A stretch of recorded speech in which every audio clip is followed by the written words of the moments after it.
Paghahanda naman ng Bureau of Immigration ngayong nalalapit na ang undas. Ating aalamin kasama si Binibining Dana Sandoval, ang tagapagsalita ng Bureau of Immigration. Ms. Dana, magandang tanghali po. Magandang tanghali din po sa inyo, Ate. Ma'am, una sa lahat, ano po yung mga pangunahing hakbang na ginagawa ngayon ng BI para matiyak na maayos yung daloy ng mga pasahero sa paliparan ngayong undas, lalo't inaasahan yung pagdami po ng international travelers? Naka-ready po ngayon, ASEC, lahat ng ating mga tauhan sa ating frontlines. Sa lahat po ng international airports na aasahan po natin, talagang dadami yung babiyahe sa mga susunod na araw, lalo't long weekend. Alam po natin na marami sa ating mga kababayan ay tinitake ang opportunity na makapagpamasyal abroad kasama po ang kanilang mga pamilya kapag ganitong mahahaba ang bakasyon for the entire family. So naka-full force po ang ating mga tauhan sa mga paliparan. Nag-deploy din po tayo ng augmentation teams, particularly dito po sa NAIA, para masigurado po natin na fully manned yung ating mga counters dyan po sa NAIA. Sa ngayon, ma'am, gitna pa lang ng linggo, ramdam na ba yung pagdating, pati yung pag-alis ng mga biyahero ilang araw bago mismo yung long weekend? Sa ngayon po, hindi pa. Siguro dadami yan by tomorrow at sa Friday inaasahan natin. Ang expectation po natin, maaaring pumalo ng 50,000 departures by the daily departures yan, by the long weekend. A big increase from the usual 45 above na mga biyahero na nakikita natin sa mga paliparan. So mga nasa 50,000, 55,000 departures po ang ine-expect natin na babiyahe kada araw ngayong weekend. Yung nabanggit nyong figure, ma'am, compared to sabihin na nating last year, mas mataas ba yan or same lang based doon sa pag-analyze nyo ng historical figures? Mas mataas po kasi nung nakaraang taon, ang peak natin naglalaro lamang sa around 49 to 50,000. But ngayon nakikita natin yung significant increase ng travelers. Buwan-buwan po yan tumataas. Kasi ngayon talagang back to normal na yung mga biyahe ng mga tao. At marami po sa mga kababayan natin ang sabik na sabik bumiyahe palabas po ng bansa. Marami rin tayong mga former Filipinos, mga OFWs na nagsisiuwian po. Lalo ngayon, Burr month na. So, long weekend, Burr month. So, dahil nakaka-apekto po yan sa daloy ng mga dumadating na pasahero. So, we're expecting a lot more in the next few days. Lalo po, pag dumating na yung December, pagdating po ng Christmas season, mas dadami pa po yan. Ma'am, kung mas mataas po yung bilang ng pasahero na inaasahan natin in the coming days, hingi naman po kami ng detalye dun sa deployment ng inyong personnel. Kanina nabanggit nyo merong augmentation team. Saang mga paliparan o ports of entry po sila itatalaga o saan sila i-concentrate at paano ito makakatulong sa pagpapabilis ng serbisyo sa mga pasahero? Ito pong augmentation teams natin, nakasentro po yan dito sa Ninoy Aquino International Airport, kung saan po dumadaan ang majority of the international travelers. Ito po dinedeploy natin para masigurado na fully manned po yung mga counters natin. And at the same time, merong mga tumutulong doon sa pagpapaayos ng pila, kung merong kailangang assistance na gawin. Yan po ang role ng augmentation team. Meron din po tayong mga mobile counters na isinalang po dyan sa paliparan. Kung maalala niyo po doon sa mga toll booth natin, di ba? Doon sa mga expressway, meron silang mga nilalagay na temporary booths pagka ganito mga long weekend. Ganyan din po sa immigration.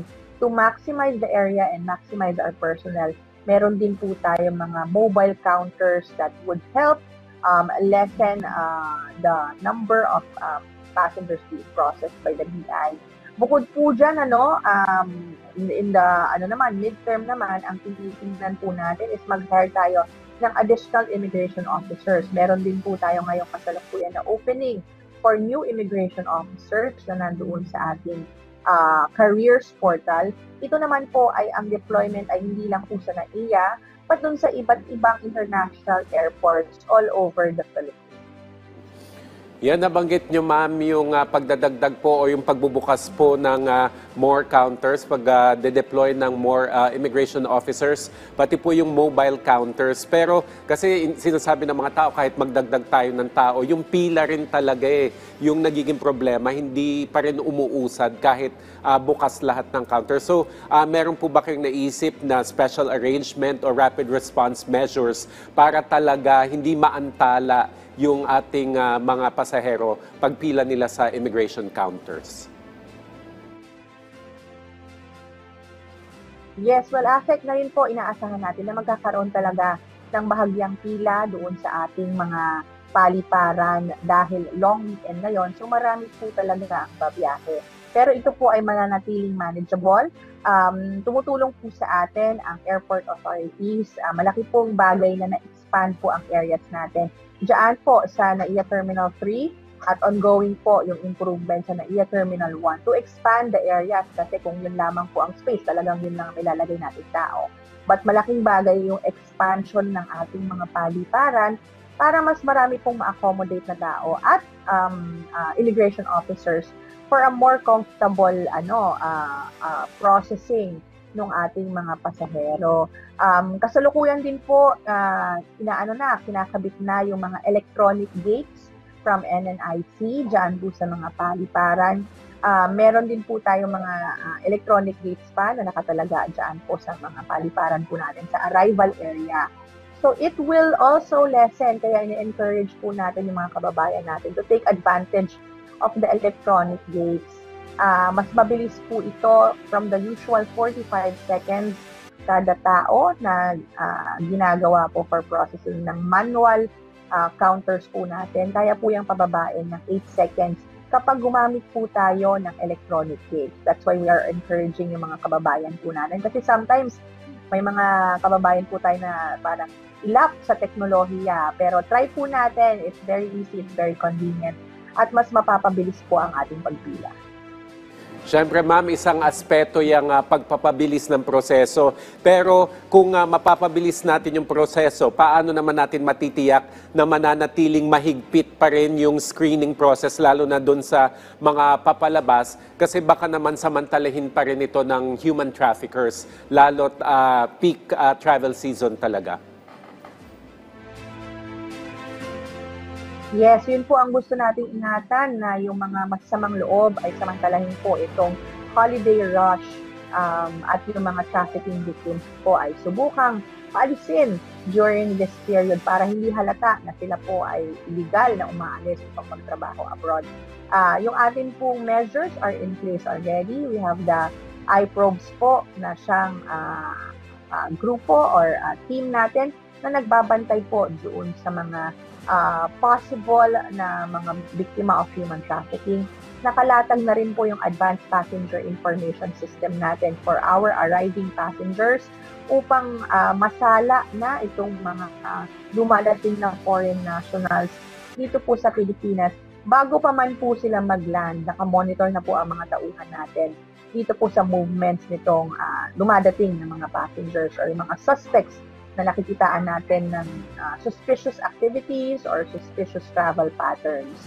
So these measures are in place. Yung ating mga secondary, tertiary inspectors po ay nakalatag po at hindi ito magiging siguro, ang holiday rush po ay hindi magiging rason para magbaba po ng guard ang ating mga immigration personnel.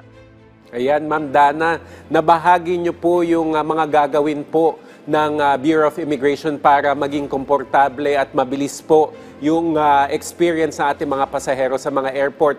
Pero syempre, obviously, alinsunod sa direktiba ni Pangulong Ferdinand R. Marcos Jr. na gawing maayos ang commuting experience ng ating mga kababayan. Pero mensahe at paalala nyo na lamang po sa ating mga kababayan kasi para bumilis din yung proseso, kailangan handa sila pagharap nila sa immigration counter. So ano po yung mga pwede nating paalala sa kanila para mas mapabilis pa yung proseso? Yes, Asek. Ilang paalala lamang po sa mga kababayan natin. Of course, kailangan 3 hours prior to your flight, nag-check-in na po tayo, dire-diretso na po tayo sa boarding gate sa immigration. Lalo po ngayong peak season, makakaasa po tayo ng kaunting pila, pero ito po ay manageable. So we suggest po na kapag 3 hours before your flight, dumiretso na po sa paliparan at dumiretso na po all the way to the boarding gate. Kung nais po nating i-enjoy ang ibang facilities ng paliparan, marami po dyan mga restaurants, mga coffee shop, we could allot a little bit more time, but sana po yung 3 hours before, allotted na po yan, purely for the immigration processing at check-in procedures ng mga airlines. Also po, pinapaalala po namin na huwag ninyong kalimutan yung pagsulat po sa e-travel. Yan po ay makikita na dun sa eGov.ph Super App. Lahat po ng mga transactions ng online ng Bureau of Immigration, including our e-services, can be seen doon po sa eGov Super App. So i-download niyo po yan at sigurado pong safe itong mga connections niyo. Maaari niyo na pong i-fill out yung inyong e-travel at the comforts of your own home. And mabilis na po ito instead of having to fill out all the details paulit-ulit. Kung meron na po kayong account, nakapag-sign in na po kayo, you just need to update the date and the flight number and that's it. So very easy and very convenient. And kung nais niyo pong makita yung operations ng Bureau of Immigration sa ating mga paliparan, maaari niyo pong makita yung daily operations natin sa ating Facebook page, facebook.com/Official Bureau of Immigration. Nagpo-post po tayo dyan kapag long weekends, holiday season, ng hourly or every 2 hours na operations natin dyan po sa mga paliparan para makita nyo po kung mabigat na ang daloy ng trapiko or light ang daloy ng trapiko at makapaggawa po tayo ng necessary preparations for our travel. And you would makakaasa po kayo na andito po ang Bureau of Immigration ngayong long weekend. Nagsisilbi at sisiguraduhin po natin na maayos ang serbisyo na ibibigay po natin sa mga bumabiyaheng pasahero. Magandang paalala, ma'am, yung pag-check ng traffic bago kayo tumungo sa airport at saka yung pag-fill out ng e-travel kasi yung iba nandun na sa pila sa immigration, doon pa lang fini-fill out yung e-travel kasi akala nila hindi na kailangan. Ayan. Maraming salamat po sa inyong oras, Ms. Dana Sandoval, ang tagapagsalita ng Bureau of Immigration. Thank you, ma'am.